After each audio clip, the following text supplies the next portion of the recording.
Existem sociedades limitadas pequenas, né, com estrutura pequena, onde a Affectio Societatis, né, vai influenciar fortemente nas decisões, nas deliberações dos sócios, e existem sociedades limitadas já gigantescas, que elas são mais caracterizadas, né, como uma sociedade de capital do que como uma sociedade de pessoas, de tão grande, de volume tão superior em relação à movimentação financeira que essa sociedade tenha. Então, alguns autores indicam a natureza híbrida da sociedade limitada, justamente por conta, né, dessa elasticidade que tem nas suas características. Ora, a gente vai enxergar uma característica pessoal, ora, a gente vai enxergar uma característica de sociedade de capital, né? Os sócios investidores, o pessoal que está ali aplicando dinheiro. Tá? Tem muitas sociedades hoje em dia especializadas em investir em empresas pequenas, né? As fintechs, né? As holdings, esqueci o nome da outra, startups, né? E tem algumas startups também já com essa ideia. Capital social, né? A gente já viu que o capital social da sociedade anônima, ele também não tem limitação mínima, né? Inclusive, isso é uma das grandes diferenças entre a sociedade unipessoal limitada e a EIRELI, né? Apesar de terem características um pouco diferentes, são regidas pela mesma norma, né? Pelas normas do Código Civil em relação à sua constituição, a responsabilidade dos sócios, dos administradores, resolução da sociedade e os sócios, né? Tudo é regido pelo Código Civil, tá?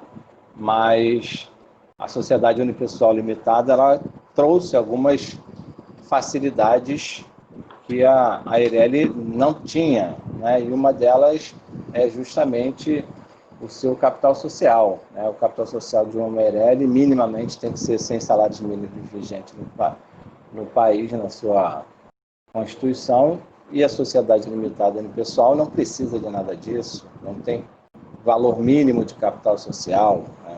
Muito mais fácil você abrir uma sociedade unipessoal do que uma EIRELI. Outro empecilho é você ser titular de apenas uma EIRELI e não poder ser titular de, né, querer investir em outros ramos de atividade e não poder abrir outra EIRELI. Isso também acabou com a sociedade unipessoal limitada, já que você pode, né, ser o titular, o único sócio, o único sócio destas sociedades, tá?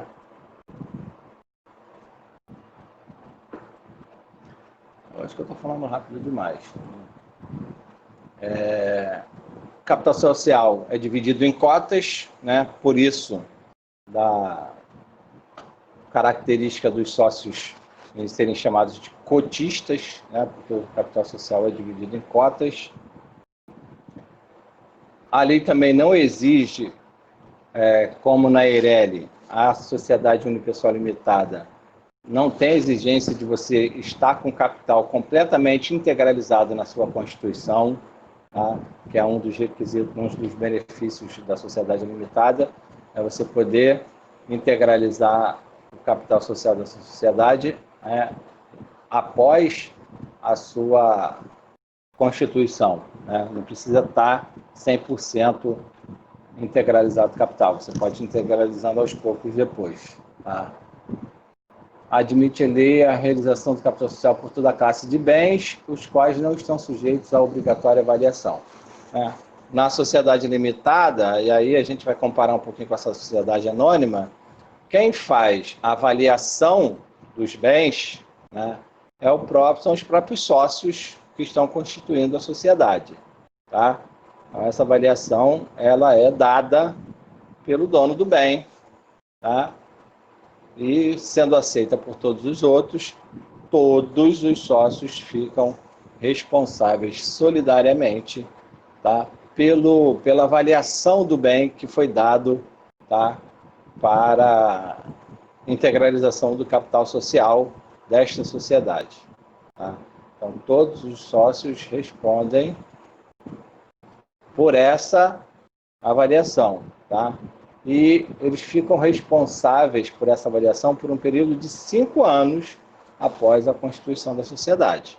Então, todo mundo aceitou as condições de avaliação do sócio que está entregando aquele bem para a sociedade para liquidar as suas cotas. Todo mundo é responsável por isso. E esse tempo de responsabilidade ele perdura por 5 anos. Tá? Você fica 5 anos. Voltou a energia, Mara? Que bom. Isso aí. Para quem não sabe, a nossa amiga Mara estava sem energia elétrica. Mas já voltou, graças a Deus. Então, a sociedade limitada, tá? Ela... Você também, Sara? Ih, vocês moram perto, são vizinhas? A sociedade limitada não tem essa obrigatoriedade do bem que está sendo dado para a integralização do capital, né? Como lá na sociedade anônima, o bem que está sendo dado para a realização das ações, né? De serem avaliados por pelo menos 3 peritos ou por uma empresa especializada no ramo de avaliação, tá? Na sociedade anônima é obrigatório, isso faz parte lá do artigo 8º da Lei 6.404. Na sociedade limitada não é necessário, tá? É dispensado isso. Querendo fazer, né, para garantir alguma coisa, pode-se fazer, mas não tem a necessidade dessa avaliação.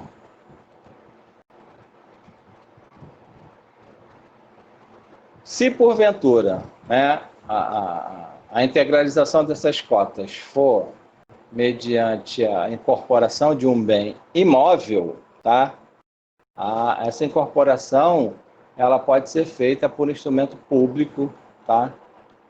Ou particular. A lei não exige que seja feito por instrumento particular. Pode ser por instrumento público, desculpa. A lei não exige que seja por instrumento público, e sim por instrumento particular. Nossa, tinha um monte de gente sem energia elétrica aí.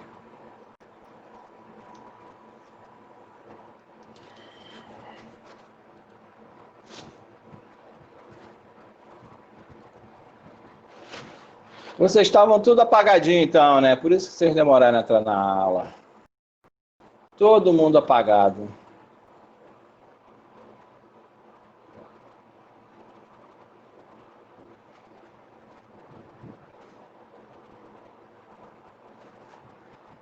Então vamos lá. Falando de capital social, né? É permitido, né, à sociedade limitada aumentar o seu capital social. Para isso, né, a primeira condição é que ele esteja integralizado, né? Só pode aumentar o capital social da sociedade limitada se ele já estiver integralizado, tá?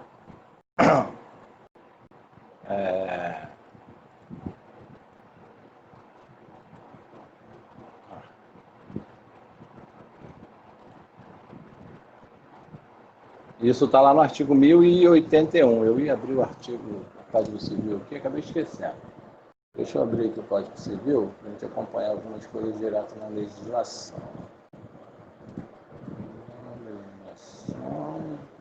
Código Civil. Então, para aumentar o capital social de uma sociedade limitada, é necessário que, primeiro, o capital esteja integralizado.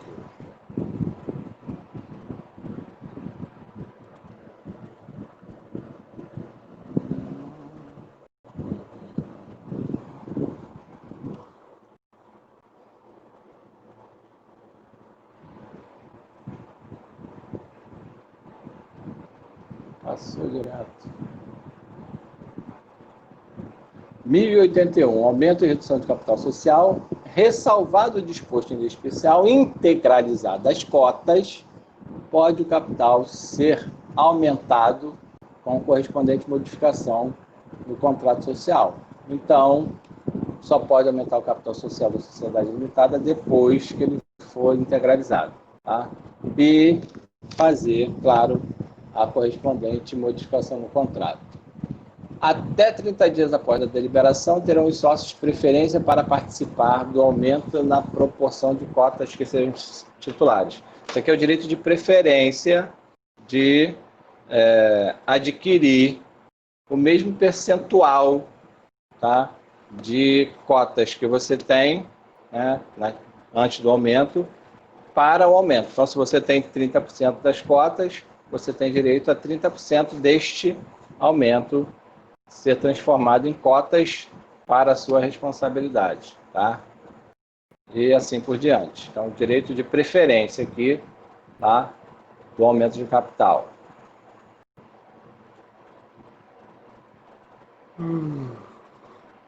Redução de capital. Também é permitido reduzir o capital social, tá? E em duas hipóteses que estão elencadas lá no artigo 1082. Primeiro, tá?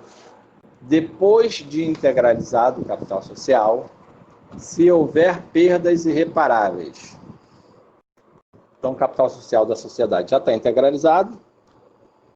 Em algum momento, tá, o seu administrador escorregou lá na administração, fez um negócio que não deu certo e teve, né, um prejuízo, uma perda irreparável.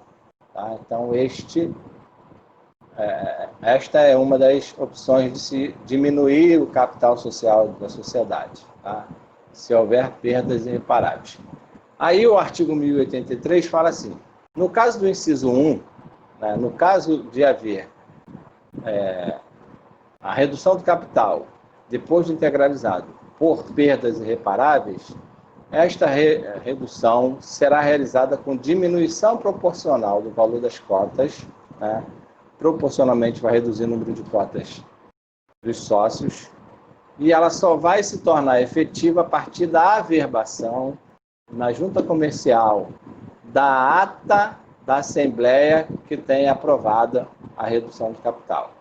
Então, para efeito de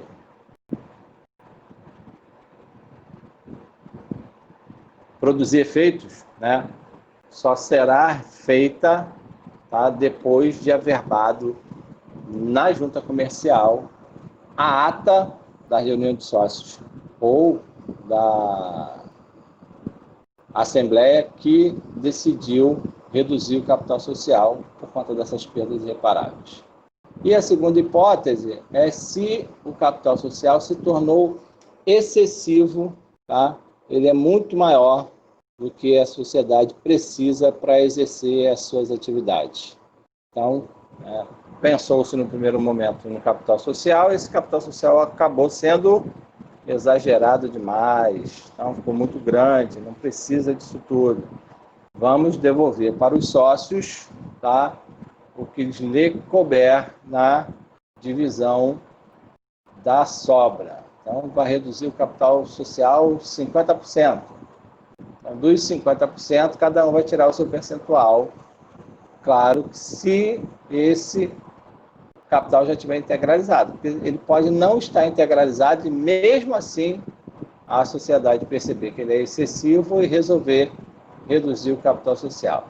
Se ainda tiverem prestações a serem quitadas pelos sócios para a integralização do capital, né, pode-se fazer o abatimento, tá, fazendo com que o sócio deixe de contribuir com essas prestações que ainda virão, tá, até chegar ao montante do que seria o ideal do capital social dele, da sua participação de 30%, 40%, 50%, tá, do capital social.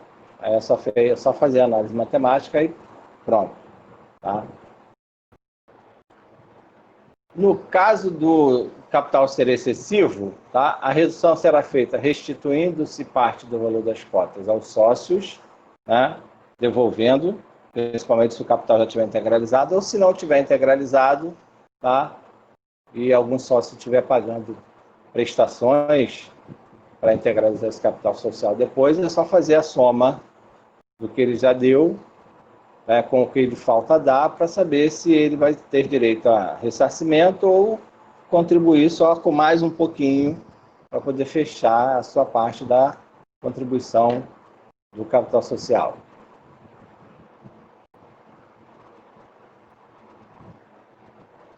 Parágrafo 1º, até 90 dias depois, ó, prazo para credor, tá? Recorrer dessa decisão da Assembleia ou da reunião de sócios de reduzir o capital social. Tá?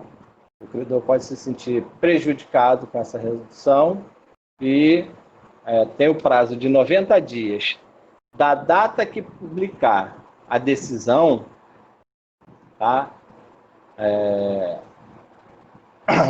Essa decisão vai ser extraída de uma ata e tem que ser publicada. Então, a partir dessa data, o credor tem 90 dias para recorrer dessa redução de capital social. Olha que aqui a gente ainda não averbou, ainda não registrou essa mudança. Tá? Aqui foi publicado um edital informando que a Assembleia Geral daquela sociedade decidiu reduzir o seu capital social por ser excessivo em relação ao seu objeto social e que, a partir deste momento, os credores terão 90 dias para exercer o seu direito, tá, de recurso em relação ao capital social reduzido, né? Já que se ele já é credor, quando ele liberou o crédito, ele tinha uma garantia, agora essa garantia vai ficar diferente. Então, tem que aguardar 90 dias. A redução somente se tornará eficaz se no prazo estabelecido no parágrafo antecedente não for impugnado. Quer dizer, se não houver impugnação dentro do prazo de 90 dias, a redução se tornará eficaz. Ou, se porventura, se provar o pagamento de alguma dívida do queixoso, do recorrente aí, tá?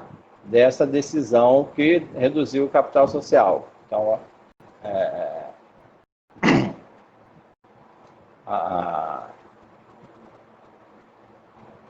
a redução ela só vai ter valor, só vai se tornar eficaz se não tiver nenhuma impugnação transcorridos 90 dias. Passou os 90 dias, não tem nenhuma impugnação, então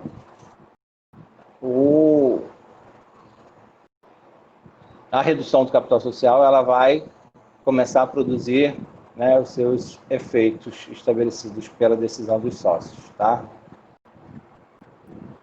Satisfeitas as condições estabelecidas no parágrafo antecedente, proceder-se-á à averbação no Registro Público de Empresas Mercantis da ata que tenha aprovado a redução. Tá? Então, da mesma forma que a redução, depois de integralizado, tem que ser averbada, né? Aqui só pode averbar depois de publicado, transcorrido o prazo de 90 dias. Se não teve nenhum recurso, aí sim você vai averbar a ata da decisão de redução do capital social. Tranquilo? Perguntas? Ninguém perguntou nada hoje? Está todo mundo prestando atenção aí na aula e ninguém pergunta. Pode perguntar, gente. Não fiquem com dúvida, não. Eu sei que é a matéria que a gente já viu, a gente está só revendo algumas coisas, mas podem tirar suas dúvidas. Quem quiser pode abrir o microfone, sem problema nenhum.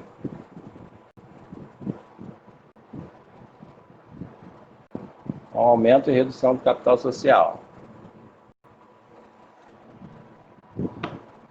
Condomínio de cotas, né? Nós vimos isso aqui também. É quando mais de um sócio, né, ele é titular de apenas uma cota ou né, de algumas cotas, né? Algumas cotas, elas pertencem a algumas pessoas. Então, isso é um condomínio de cotas.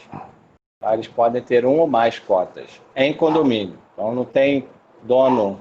As cotas não são de cada um, são de todos ao mesmo tempo.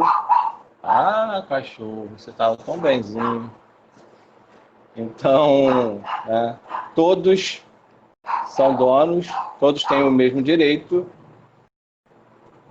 Qual é o nome da ação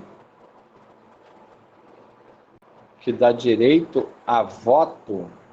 Como assim? Não entendi, Renan, a pergunta.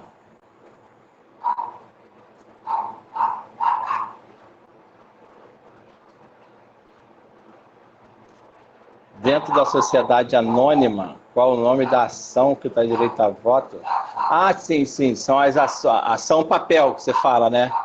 São as ações ordinárias, tá? Isso aí, ações ordinárias. Algumas ações preferenciais também têm direito a voto, tá? Mas, normalmente, o direito de voto é da ação ordinária. São as preferenciais, que podem ter o seu direito de voto reduzido ou mesmo ser retirado, né? Você pode ser dono de alguma ação preferencial que não tenha direito a voto. Você tem preferência em relação a alguns direitos, mas não tem direito de voto. É isso. Isso aí, tá vendo? Só perguntar.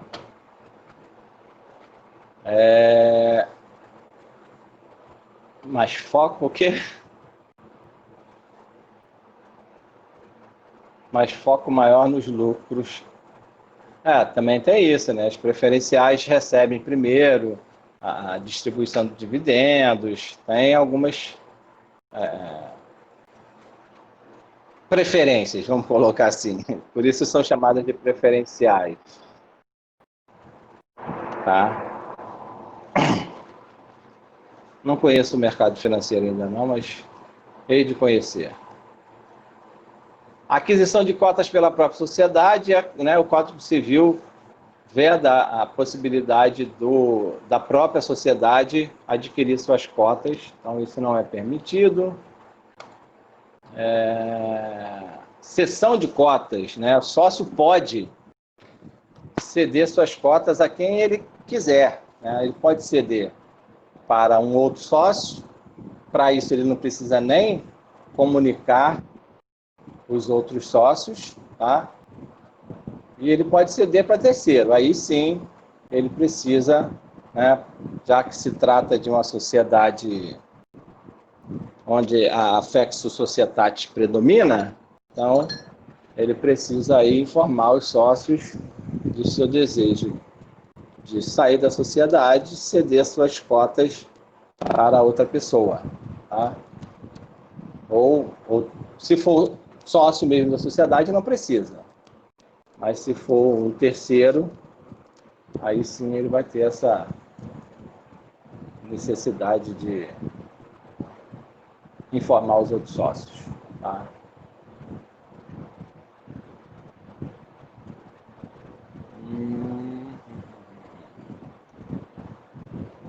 Cedente de cotas de participação de uma sociedade limitada, ele fica responsável, né, a partir do momento após a verbação daquela cessão de cotas, ainda por 2 anos, por todos os atos praticados pela sociedade enquanto ele era sócio, tá? Daquele momento para trás. Então, todos os atos praticados, se porventura vierem a ser questionados, ele ainda continua sendo responsável, tá? Até 2 anos depois da sua saída da sociedade.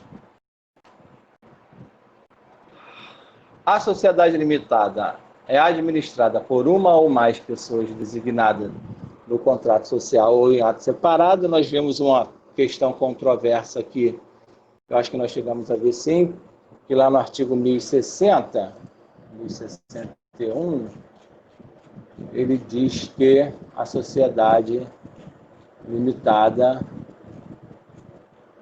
1060. Sociedade limitada é administrada por uma ou mais pessoas designadas no contrato social ou em ato separado, e a doutrina, ela, né, deixa essa questão no ar da sociedade ser representada, ser administrada por pessoas jurídicas, né?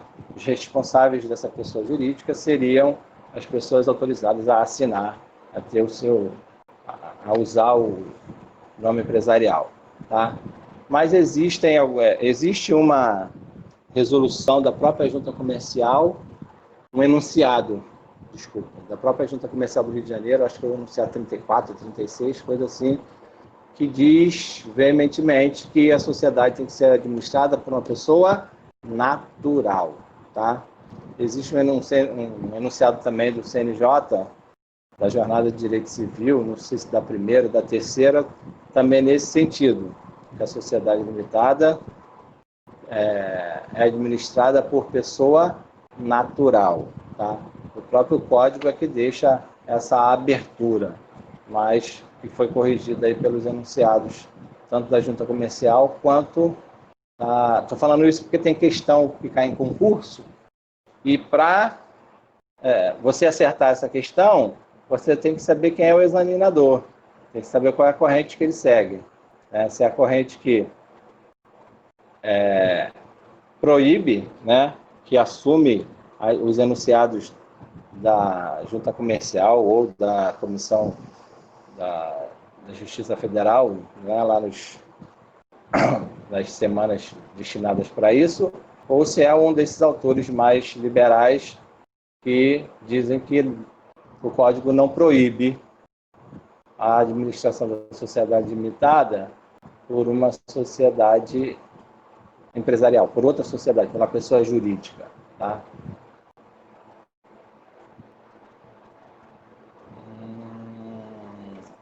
No silêncio do contrato, a administração competirá separadamente a cada um dos sócios e cada qual poderá impugnar a operação pretendida pelo outro.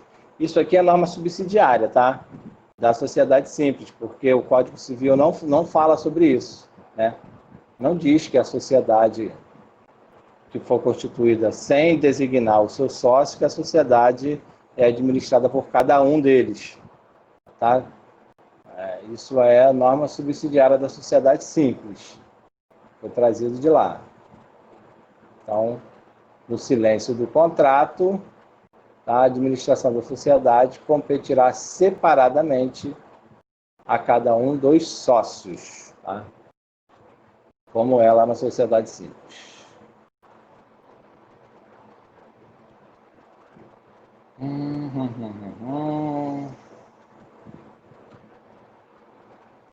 A sociedade pode optar pela administração conjunta, que na maioria delas as sociedades são assim. Atos de competência conjunta devem estar definidos no contrato social, então o contrato social deve trazer, né, quando algum ato praticado pela sociedade anônima tem que ser praticado por mais de um sócio ou mais de um administrador, né? São atos de competência conjunta. Aí o próprio estatuto, o próprio contrato vai trazer de quem é a competência para cada ato praticado.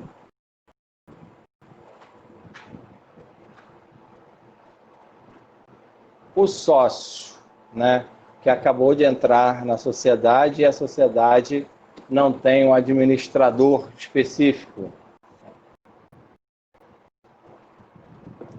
Todos os sócios são administradores, né? Então, esse direito de todos os sócios serem administradores da sociedade, porque não foi nomeado nenhum, não é de pleno direito para quem acabou de ingressar na sociedade, né?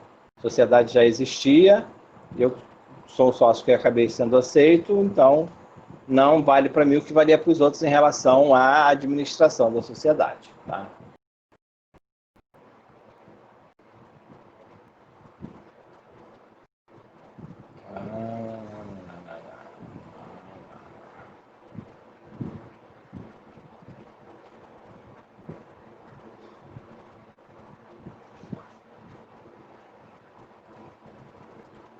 Tem mais aqui.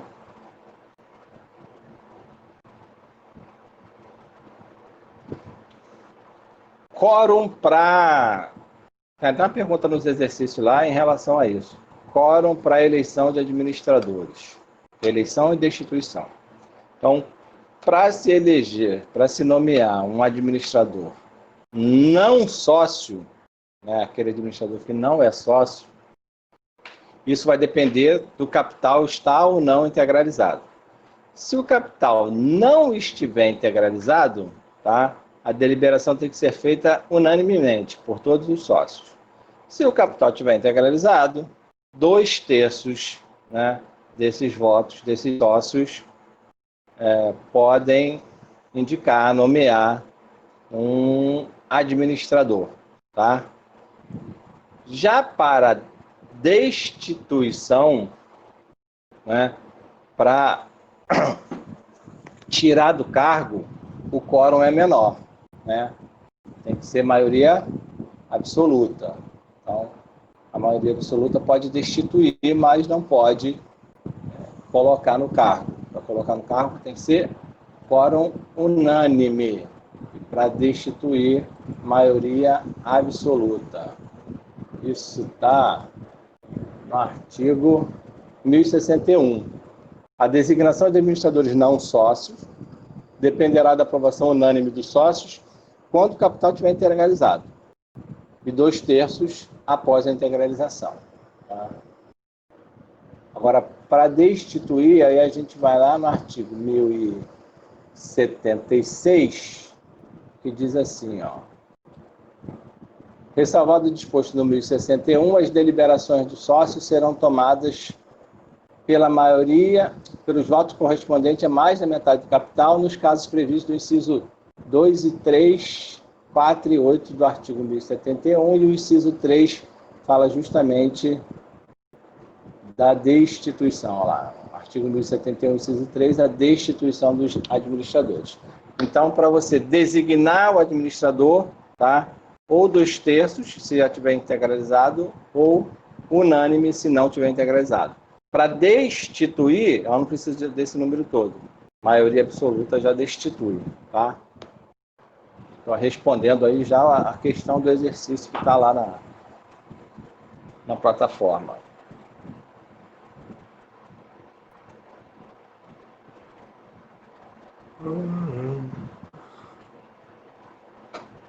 Alteração do contrato social. Então, a alteração do contrato social vai depender do quórum, e o quórum a gente viu lá no artigo 1076.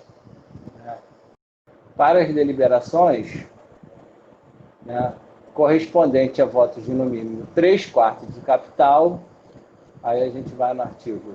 A modificação, qualquer modificação no contrato social, tá, precisa de 3/4 do capital votante para se modificar o contrato social ou para se decidir sobre incorporação, fusão e a dissolução da sociedade ou cessação do estado de liquidação. Então, para se dissolver a sociedade, os sócios podem se reunir, mas o quórum para aprovar essa dissolução é de 3/4 do capital.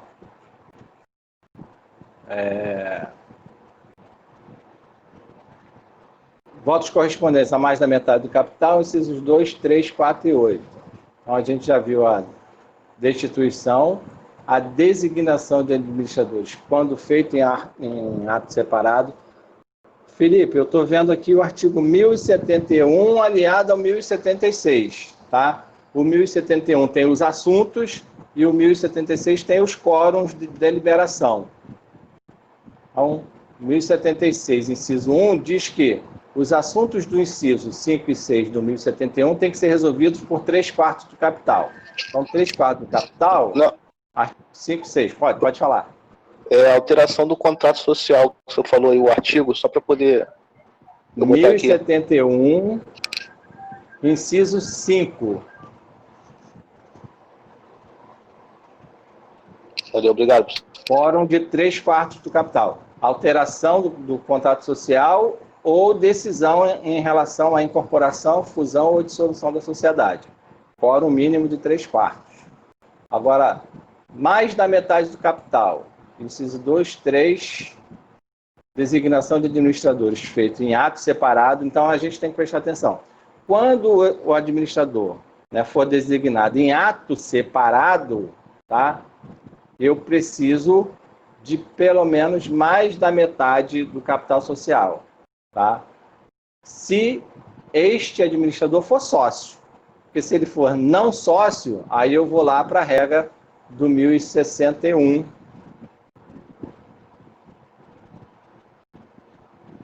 que diz que o não sócio, tá, depende de unanimidade dos sócios, se o capital estiver integralizado ou 2/3 se estiver integralizado. A gente só tem que prestar atenção que geralmente as questões vêm justamente, né, colocando se o administrador vai ser sócio ou não, porque disso vai depender o quórum, tá? Designação de administradores, quando feito em ato separado, ele não coloca nada aqui, mas a gente já sabe lá que se for não sócio, o quórum é 1. Esse quórum aqui provavelmente é para sócio. Então, para designar administrador sócio, eu preciso de mais da metade do capital. Destituir administradores, o modo de sua remuneração e o pedido de recuperação judicial. Agora, a maioria simples, a maioria dos votos presentes na Assembleia ou na reunião. Os demais casos previstos na lei, se este não exigir maioria mais elevada. Então, lá do 1071 só sobra o inciso 1, tá? Aprovação de contas da administração. Isso pode ser decidido pela maioria dos presentes na reunião, tá? Aprovação, um assunto tão importante, não tem quórum. Decide quem estiver presente na reunião ou na Assembleia. Mas é a lei. Alteração do contrato social. Deliberações, acabamos de ver aqui, né, sem...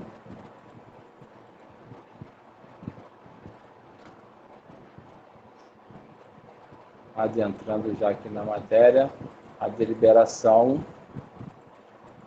E aí no finalzinho dos slides tem lá uma listinha especificando as principais características de uma sociedade limitada, né?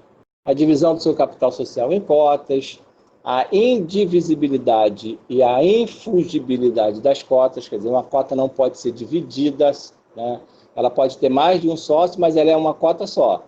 Ela tem um voto só, ela não pode ser subdividida, tá? Livre informação do capital social, né? A gente falou bastante dessa característica por conta da facilidade que isso trouxe para a sociedade unipessoal limitada em relação à Eireli. Limitação de responsabilidade, solidariedade na integralização do capital social, tá? Impossibilidade de subscrição pública para a formação de capital social, utilização de firma ou denominação na composição do seu nome empresarial, possibilidade de exclusão de sócio faltoso. Então, o sócio faltoso é aquele sócio que falta com a integralização do capital social, é o tal do sócio remisso, tá? Então, o sócio remisso ele pode ser excluído da sociedade de acordo com o artigo 1004, tá? Que é o artigo que fala da sociedade simples, ainda por cima. Os sócios são obrigados, na forma e prazo previsto, às contribuições estabelecidas no contrato social. E aquele que deixar de fazê-lo nos 30 dias seguintes ao da notificação da sociedade, responderá perante esta pelo dano emergente da mora, parágrafo único, verificado a mora, poderá a maioria dos sócios, olha só. Aí aqui agora, para destituição, tá? Para destituição. Para exclusão de sócios, remisso, quórum, maioria dos sócios, tá? Pode preferir indenização, exclusão ou reduzir-lhe o montante, tá? Então, a gente tem que ficar ligado na regência subsidiária, tá?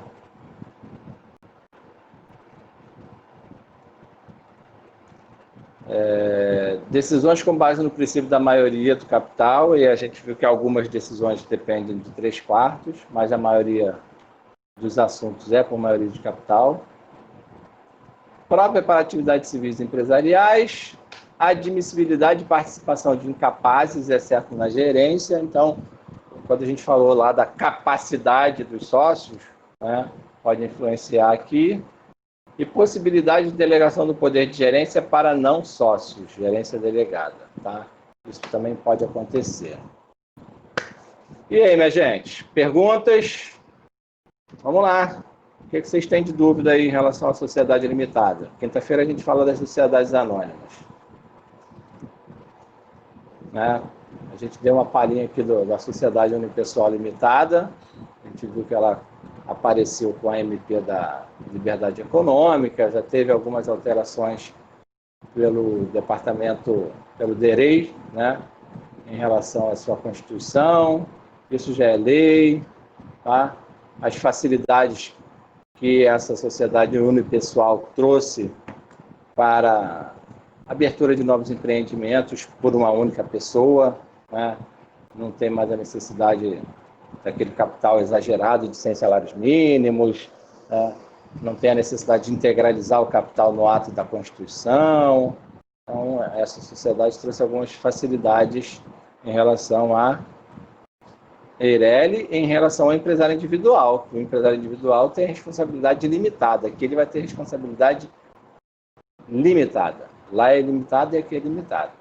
Tá? Antes, o empresário quisesse empreender sozinho, ele até podia, mas a responsabilidade dele seria ilimitada pelas obrigações da sociedade, né? Agora ele pode fazê-lo com essa separação patrimonial.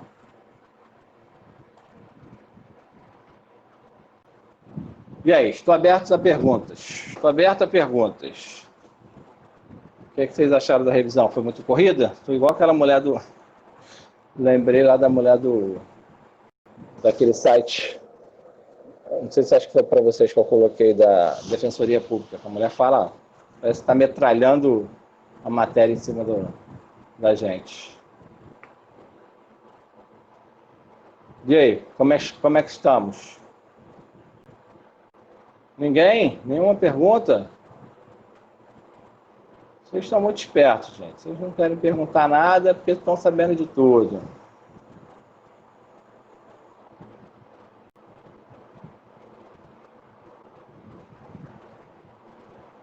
Tudo ok?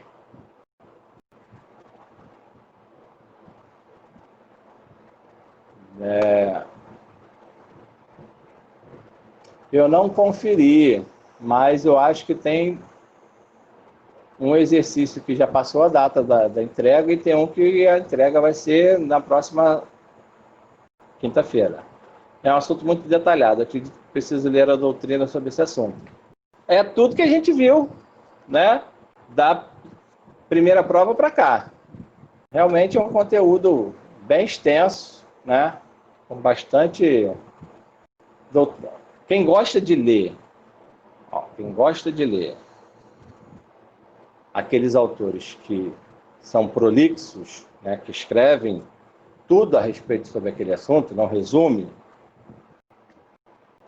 Marlon Tomasetti, tá? Ele é o cara de leitura boa, mas que fala sobre tudo, tá, relacionado àquele assunto. Quem gosta de uma leitura mais resumida, né, mais condensada, Tarcísio Teixeira. Agora, entre um e o outro, tem o André Luiz Santa Cruz Ramos. Tá? O André Luiz não é tão prolixo assim, mas traz muita jurisprudência no seu livro. Tá? E ele não é tão resumido quanto o Tarcísio Teixeira e não é tão prolixo quanto o Marlon Tomasetti. Tanto é que o Tomasetti tem 3 volumes. Né? E o André Luiz Santa Cruz Ramos é um volume só, grandão, mas é um só. Tá? Tudo certo? Vamos encerrar por aqui, então. Tá? Quinta-feira a gente se vê. Aí a gente faz um apanhado